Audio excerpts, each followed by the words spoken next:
सुप्रभात दोस्तों, welcome to S2 classes. Sir बहुत एक्साइटेड लग रहे हैं।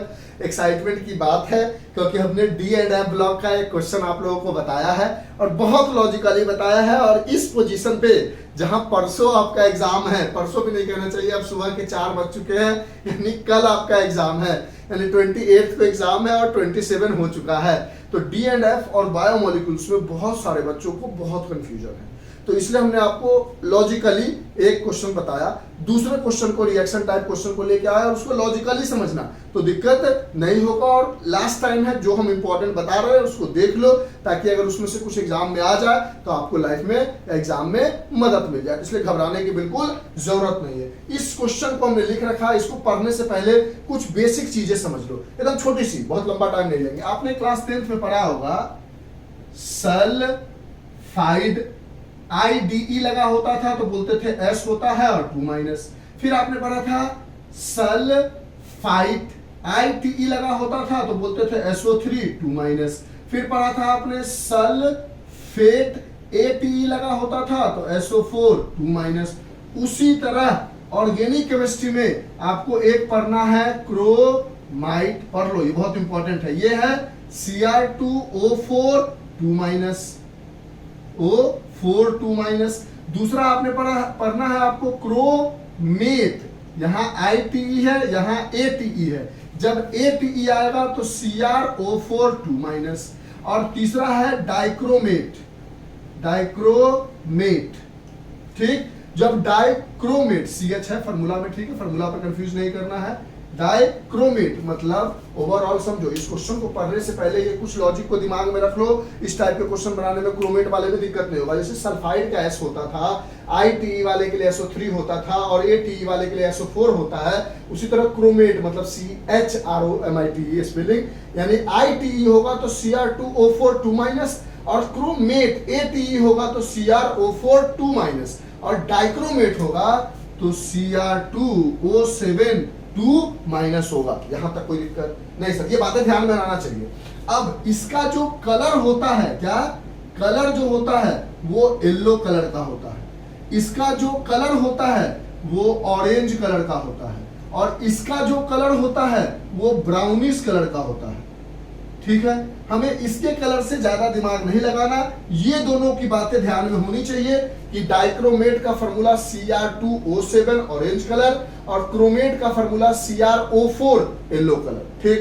अच्छा, अब क्रोमेट से डाइक्रोमेट पहुंचने का तरीका है कि आप CrO4 2- लो और इसको कहीं से भी एसिड से H+ ले आओ और रिएक्ट करा लो, तो ये बना लेगा Cr2O7 2- प्लस H2O, यानी क्रोमेट से डाइक्रोमेट बन जाएगा। बैलेंस करना है तो यहाँ 2 लगा दो क्योंकि Cr2 है, यहाँ पर H1 है, वहां 2 है तो 2 लगा दिया, 8 यहाँ पर ऑक्सीजन है और यहाँ पर 7 और 1 8 ऑक्सीजन है, यानी ये बैलेंस्ड हो गया। और ये देखो, ये सारी बातें ध्यान में रहेगी तो प्रॉब्लम नहीं होगा। यानी पहली चीज आपको ध्यान में होना चाहिए कि क्रोमाइड जो Cr2O4 होता है, क्रोमेट CrO4 होता है, डाइक्रोमेट Cr2O7 होता है। क्रोमेट से डाइक्रोमेट पहुंचने के लिए एसिड कैटालाइज करना पड़ता है, H+ देना पड़ता है, तो डाइक्रोमेट पहुंच जाते हैं। डाइक्रोमेट का कलर ऑरेंज होता है, क्रोमेट का कलर येलो होता है। वो नहीं पढ़ना था, वो तो समझाने के लिए कोरिलेट करते हैं जब 10th क्लास से चीजें तो आसानी से समझ में आती है। इसको अच्छे से लिख लो, लिख लिया सर, ये रहने देते हैं, ये हटा देते हैं। इसका कलर क्या है हमारे पास, इसका कलर है येलो और जब इसको एसिड में मिलाओगे तो इसका कलर हो जाएगा ऑरेंज, ठीक है। अब क्वेश्चन को पढ़ते हैं। देखो, अब यहां पर हमारे पास क्वेश्चन है, व्हेन अ क्रोमाइट और ए, यानी हमारे पास कोई क्रोमाइट और है जो कि ए है, ए नाम दिया गया है, is fused with sodium carbonate, इसका रिएक्शन कराते हैं सोडियम कार्बोनेट से, तो इन फ्री एक्सेस ऑफ एयर, यानी ऑक्सीजन, एयर से क्या लेते हैं हम हमेशा जब भी किसी का रिएक्शन कराते हैं तो ऑक्सीजन, यानी एक क्रोमाइड और को फ्यूज करते हैं सोडियम कार्बोनेट से एक्सेस ऑफ एयर में, यानी ऑक्सीजन का मात्रा लेते हैं, यानी +O2 and the product is dissolve in water, कोई प्रोडक्ट बन रहा है, हमें पता नहीं क्या प्रोडक्ट बन रहा है, उस प्रोडक्ट के बारे में कहा जाता है कि ये डिजॉल्व्ड इन वाटर करता है। ठीक है, देखो लॉजिकली पकड़ेंगे। A yellow solution of compound B is obtained, ये पानी में डिजॉल्व भी कर रहा है और येलो कलर का सॉल्यूशन दे रहा है। ओए होए होए, येलो कलर यानी CrO4 जैसा कुछ तो बनेगा सर। येलो कलर है क्योंकि क्रोमाइट है, तो क्रोमेट कुछ ना कुछ हो रहा होगा। आगे देखते हैं। After treating this yellow solution with sulphuric acid, इस येलो सॉल्यूशन को हम सल्फ्यूरिक एसिड से ट्रीट करा रहे हैं। इस येलो सॉल्यूशन को सल्फ्यूरिक एसिड से ट्रीट करा रहे हैं, तो कंपाउंड C इज ऑब्टेन्ड, कोई कंपाउंड C मिल रहा है crystallized from the solution. When compound C is treated with KCl, अब इस कंपाउंड C को जब आप KCl से ट्रीट करा रहे हो तो orange crystal of compound D crystalline out, यानी जब इसको D से रिएक्ट करा रहे हो तो एक ऑरेंज कलर का कंपाउंड मिल रहा है और उस कंपाउंड का नाम है D। इस क्वेश्चन को फिर से समझेंगे आराम से, बात को लॉजिकली पकड़ना है। हमने बताया क्रोमाइट यानी Cr2O4 2-, chromate CrO4 2-, dichromate Cr2O7 2-, chromite का कलर ब्राउनिश, क्रोमेट का कलर येलो, डाइक्रोमेट का कलर ऑरेंज। क्रोमेट से डाइक्रोमेट पहुंचना है तो H+ देना पड़ेगा। इस क्वेश्चन में कह रहा था कि when a carbonate chromite ore is fused with sodium carbonate in free excess oxygen, chromite और सोडियम कार्बोनेट से फ्री ऑक्सीजन में रिएक्ट करता है तो प्रोडक्ट डिजॉल्व इन वाटर, एक प्रोडक्ट बनता है जो पानी में डिजॉल्व है और yellow solution of compound B is form. यहाँ पर एक कंपाउंड कोई बन रहा है B जो कि एक येलो कलर का सॉल्यूशन है। ठीक, solution of this yellow color, देखो yellow color obtain after treatment of this solution with sulphuric acid, इस जो B निकला है उसको जब सल्फ्यूरिक एसिड से ट्रीट करते हैं तो compound C can be obtain crystalline from the solution, कोई कंपाउंड C मिलता है। उसके बाद when compound C is treated with KCl, इस कंपाउंड C को जब KCl से ट्रीट करते हैं तो एक कंपाउंड D मिलता है और वो ऑरेंज कलर का है। तो क्या किया जाए सर, सोचना पड़ेगा कि कैसे कैसे होगा, तो हम आराम से चलते हैं। क्रोमाइट और यानी क्रोमाइट है ITE है, यानी कहीं ना कहीं Cr2O4 तो रहा होगा, इसके साथ लगा लो Fe, आयरन लगा लो। जब भी कोई और मिले ना तो Mg या आयरन कुछ भी एक लगा सकते हो, यानी क्रोमाइट और की जगह आराम से हटा के डालने जा रहे हैं। क्रोमाइट और की जगह हम क्या डालने जा रहे हैं, क्रोमाइट था ITE था, तो ये तो पक्का है कि Cr2O4 डलेगा। उसके साथ साथ आयरन डाल दिया तो बन गया FeCr2O4। सोडियम कार्बोनेट होता है CO3, सोडियम होता है Na, इसका 1+, इसका 2-, ये इधर बन जाएगा Na2CO3, यानी सोडियम कार्बोनेट की जगह Na2CO3 डाल सकते हैं, डाल दो सर Na2CO3। अब ये ऑक्सीजन के प्रेजेंस में रिएक्ट कर रहा है। ठीक है, कंपाउंड B जो बन रहा है वो येलो कलर का है और येलो कलर जो है क्रोमाइट तभी बन सकता है जब वो क्रोमेट में चेंज हो जाए, तभी येलो कलर होगा। यानी यहाँ पर जो कंपाउंड B बन रहा होगा येलो कलर का, जो येलो कलर का बन रहा होगा कहीं ना कहीं CrO4 तो पक्का बन रहा होगा।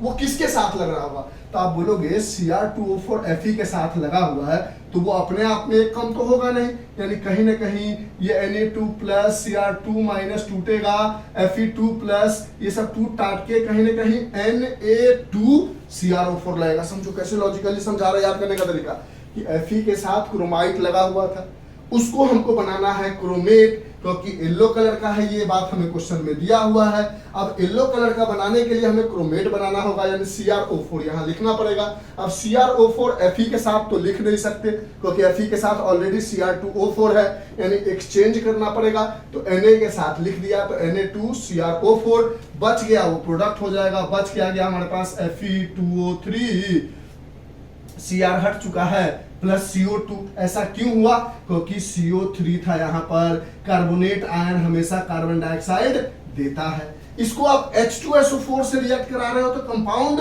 C मिल रहा है।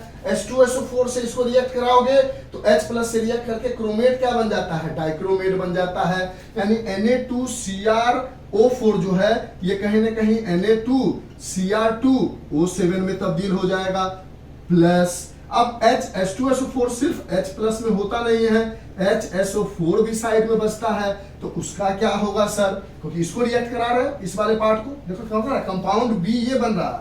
अब इससे आपको कोई मतलब नहीं, कंपाउंड बी जो बन रहा है उससे H2SO4 को रिएक्ट करा रहे हो तो Na2Cr2O7 बन गया, क्योंकि वो कह रहा है कि वो एसिड से रिएक्ट कर रहा है, H प्लस से रिएक्ट करके वो डाइक्रोमेट बन जाता है। उसके बाद बच क्या गया हमारे पास, HSO4 बच गया, Na बच गया, तो आप बोलोगे कि Na2SO4 प्लस H2O बन जाएगा। फिर इसको KCl से रिएक्ट कराना है इसको, अब ये सब खत्म, इन सबसे अब कोई मतलब नहीं, इसको KCl से रिएक्ट कराना है और वो ऑरेंज कलर ही रहे, यानी Cr2O7 तो एज इट इज रहेगा। KCl से रिएक्ट कराओगे तो Na हट जाएगा, K लग जाएगा, तो K2Cr2O7 प्लस Na और Cl मिलके NaCl बन जाएगा। बोलो बात पकड़े की कंफ्यूजन हो गई, पक्का दोबारा रिपीट करने की जरूरत है। मतलब आपको ओवरऑल करा था क्रोमाइट ओर, तो It देख रहे थे तो आपने बोला Cr2O4 होता है, उसमें आयरन या मैग्नीशियम लगा दो वो क्रोमाइट ओर हो जाएगा, तो Cr2O4 के साथ Fe लगा दिया तो FeCr2O4 बन गया।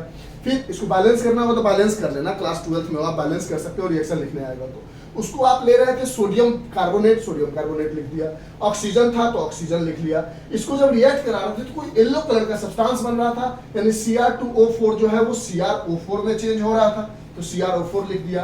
बोला Fe के साथ लिखना नाइंसाफी होगा क्योंकि Fe के साथ Cr2O4 है, एक्सचेंज करा लेते हैं, तो Na2Cr O4 आ गया। बचा हुआ था जो उसको साइड में लिख दिया। अब इससे हमको कोई मतलब नहीं है, कह रहा है इस B को रिएक्ट कराना है H2SO4 से, तो इसको रिएक्ट कराया है H2SO4 से, तो हमने बोला कि जैसे ही H प्लस लगेगा ये डाइक्रोमेट में चेंज हो जाएगा, तो CrO4 तो Cr2O7 बन गया, Na का Na रह गया, क्योंकि Na जो है 2 बार रिएक्ट करेगा, बैलेंस में 2 मॉलिक्यूल्स आ जाएगा, क्योंकि SO4 भी है तो Na2SO4 प्लस पानी निकल गया। फिर कह रहा था इस रिएक्शन को KCl से रिएक्ट कराओ और वो ऑरेंज कलर का है, ये कैसा है, ऑरेंज, यानी अगर कलर चेंज नहीं हो रहा है, यानी Cr2O7 यहाँ भी है, Cr2O7 यहाँ भी रहेगा, Na की जगह K आ जाएगा। अगर कंफ्यूज, अब बाद बाकी बचे हुए प्रोडक्ट बाई प्रोडक्ट से हमें मतलब नहीं होता और इसको बैलेंस कर लोगे। बोलो ओवरऑल बातें समझ में आई या कंफ्यूजन है? पक्का बहुत हद तक कोशिश की हमने आपको समझाने की, अगर कंफ्यूजन होगा तो आप बताना कैसे लॉजिकली चीजों को पकड़ना है। दोबारा रिपीट करने की जरूरत नहीं, क्रोमाइट आयरन के साथ सोडियम बाइकार्बोनेट ऑक्सीजन बन गया येलो कलर, यानी क्रोमेट बनना है, ये आना था, Na के साथ लगा दिया, बचा हुआ बाई प्रोडक्ट से मतलब नहीं। फिर H2SO4 के साथ H जैसे ही जुड़ा क्रोमेट बदल गया डाइक्रोमेट में, और फिर उस डाइक्रोमेट को ऑरेंज ही रहने देना था, यानी डाइक्रोमेट ही रहने देना था, ये लग गया। ठीक है, थोड़ा लॉजिकली दिमाग लगाओगे तो ये सब क्वेश्चन हो जाएगा जैसे हमें लगता है। ठीक है, चलिए तो ज्यादा लंबा टाइम नहीं खींचते, कितना देर हो गया, 13 मिनट हुआ। 13 मिनट में हमने आपको समझाने की कोशिश की, 1 बार 2 बार करके। अगर अच्छा लगेगा तो बताना, कंफ्यूजन हो तो बताना, फिर बना देंगे, हमें कोई प्रॉब्लम नहीं है। हम 4 बार 5 बार 6 बार बताने के लिए तैयार है। एग्जाम से पहले आपको कंफ्यूजन नहीं होना चाहिए, that's the main motto as a teacher. As a teacher हमारा मेन मोटो यही है कि आपको चीजें समझ में आनी चाहिए, दिमाग में आप अपना एग्जाम में आप अपना दिमाग का यूटिलाइज कर सको कि कैसे सर ने सोचा और कैसे सर ने समझाया, क्या हम उस तरह से सोच पा रहे हैं या नहीं सोच पा रहे, तो दोबारा पूछ लेना। चलिए तो ठीक है, आज के लिए इतना ही, बाय। पढ़ लो, समझ लो, देख लो एक बार करके, खुद से लॉजिकली बातें पकड़ में आ जाएगी। Bye, have a nice day, enjoy, take care. अच्छा लगे तो एक कमेंट, और बुरा लगे फिर भी एक कमेंट कि सर नहीं समझा पाया, आप समझा गए तो बता दो सर बहुत बढ़िया समझाया। Bye, have a nice day.